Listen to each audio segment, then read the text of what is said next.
Sport climbing is more popular than ever before, and its origins can be traced back to the walls of the Verdon Gorge in France 40 years ago. Modern-day climbing and mountaineering began in the European Alps. Climbers during that time considered the outlying cliffs to be more like training grounds for the bigger objectives in the mountains. The Verdon Gorge was actually big enough and inspiring enough to become an objective in its own. Matt and I have known each other since we were kids, growing up, climbing in the gym, doing competitions. It's sort of fitting that we would come back and explore the origins of sport climbing together. Bon Verdon. It's pretty good here.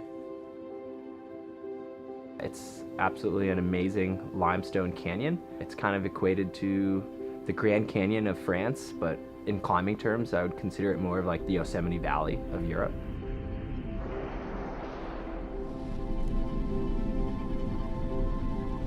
The early climbers, the early mountaineers in the 1960s actually thought that the Verdon Gorge was impossible to climb.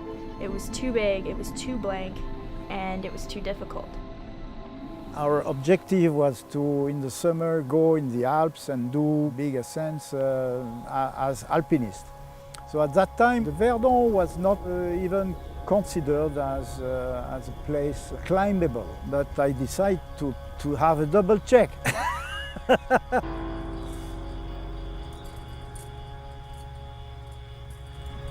The Verdon in the late 70s, it wasn't really a climbing destination. There were relatively few routes here, just these big crack systems.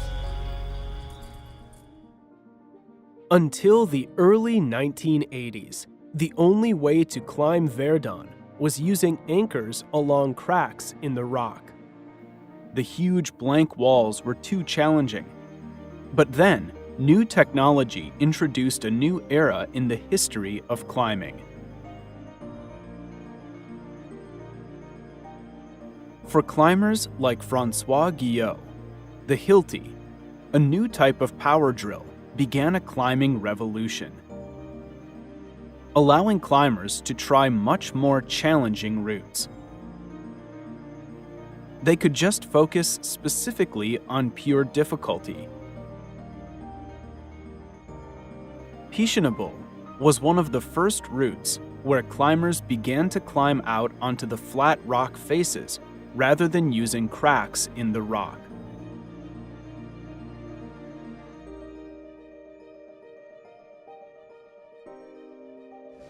You can't just be strong, you have to be a rock climber.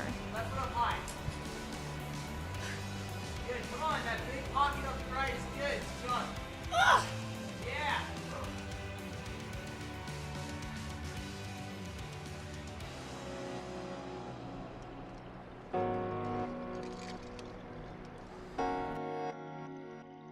One of the pioneers in tackling these overhanging rocks was Gibe Trabeau. In the mid-1980s, he developed a new route called the Specialist, which was much more demanding than any previous routes.